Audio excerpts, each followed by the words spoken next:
Какво става, хора? Днешния видеоклип ще пробваме Лава Бер шоколада. Какво е това, бе, хора? Това го нямаше в на Лава Бер самия канал. Току-що го видяхме и си изумихме. Има още един Орео, който сме го купили. И пишете втора част в коментарите, за да пробваме Лава Бер Орео. А този шоколад е с желирани бомбони. Желирани бомбони шоколад.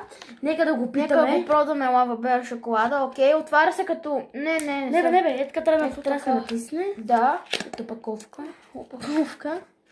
И нека видим как изглежда. Хора, вижте как изглежда. Подава се нещо жълто. Хора, Дай, Ники, да си разделим едно за мен, едно за теб, едно за мен. Хора, окей, разделихме си. Така изглеждат самите шоколади. Много яко изглеждат съборе. Хора, ето бе, ние сме много дебилски. То тук пише 8.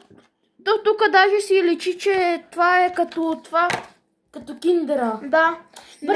Дай да го отворим. Да ги пробваме. Отварям ги. Аз ще чукнем. Мирише на шоколад. Мирише на нормален шоколад, милка лате. Да се чукнем. 3, 2, 1. Мамо! Чуйте как хруска.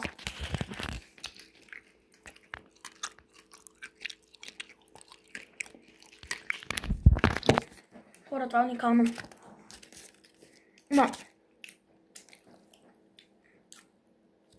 Не бе, това не е с желирани бомбони, бе. Това са с уния, където хрускат.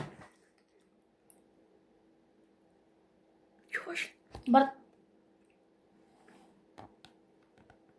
Не. Да бе, хора, това не е желиран бомбон, това са от уния хрускащите. Това е уникално.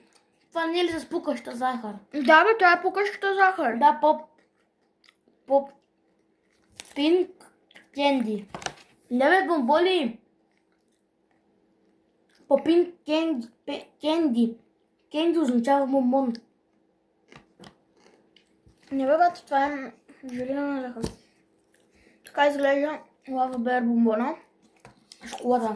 Абонирайте се за канала, лайкнете. За втора част с Ореото. Чао, хора! Абонирайте се за канала, лайкнете, коментирайте и се абонирайте с камбанка, за да може да получавате известие във всяко мое интересно видеоклип. Чао! Абонирайте се и лайкнете. Айде. Трябва да стигнем 15 лайка, за да пробваме другите шоколади. Нека да станем... Опаковката ще остава за мен много яка. Да, а за мен ще бъде на Ореото. Така, хора, нека да стигнем 2000 абоната все по-скоро и тази година да бъде. Чао, хора!